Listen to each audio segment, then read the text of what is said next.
চলেছি মাসির বাড়িতে। জগন্নাথ তো এখানে আছে, কাল আমরা চলে যাব। তার আগে একবার জগন্নাথকে দেখতে এসেছি, দেখি।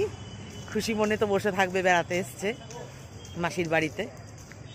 যে যদি দেখতে পাই, খুব বিধিনিষেধ, যদি দেখতে পাই অবশ্যই তোমাদেরও দেখাবো।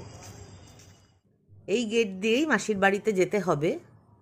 আমরা রাস্তা পার হয়ে ওই সোজা রাস্তা দিয়ে সমুদ্রের দিকে গেলেই মাসির বাড়ি পাবো।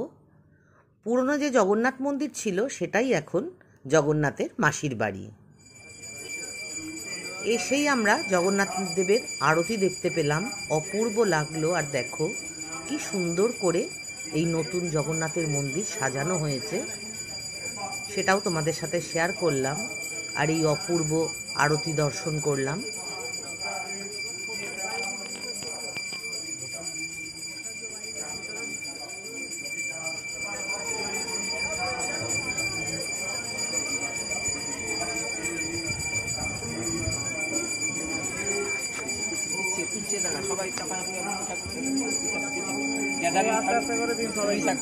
বাবা একটু দাও।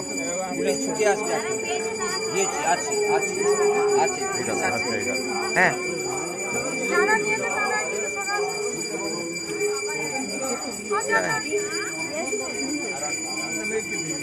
কাকু এদিকে একটু আসবেন।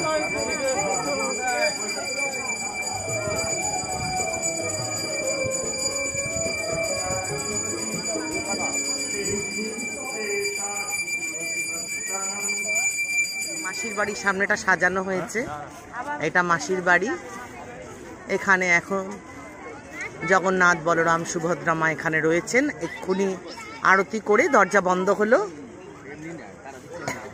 আর ঠিক উল্টো দিকে দাঁড়িয়ে আছে রথ, বলরামের রথ। এটা লাল সবুজ তালধ্বজ। এটা সুভদ্রা মায়ের রথ, কালো আর লাল। এটা হচ্ছে দর্পদলন। আর ওই হচ্ছে জগন্নাথের রথ, হলুদ আর লাল নন্দীঘোষ। এই তিন রথ এখানে দাঁড়িয়ে রয়েছে। উল্টো রথের দিন আবার প্রভু জগন্নাথ দেব, বলরাম দেব এবং মা সুভদ্রাকে নিয়ে ফিরে যাবে। আর এই যে এখানে প্রভু রয়েছেন এখন। সবেই সন্ধ্যা আরতি হলো, তারপর দরজা বন্ধ করে কাল আবার সকাল 8টায় খুলবে। আর এই হচ্ছে মাসির বাড়ি। মাসির বাড়িতেও জগন্নাথের মূর্তি রয়েছে। চলো আমি তোমাদের দেখাচ্ছি। জয় জগন্নাথ বলে আজ এখানেই শেষ করছি।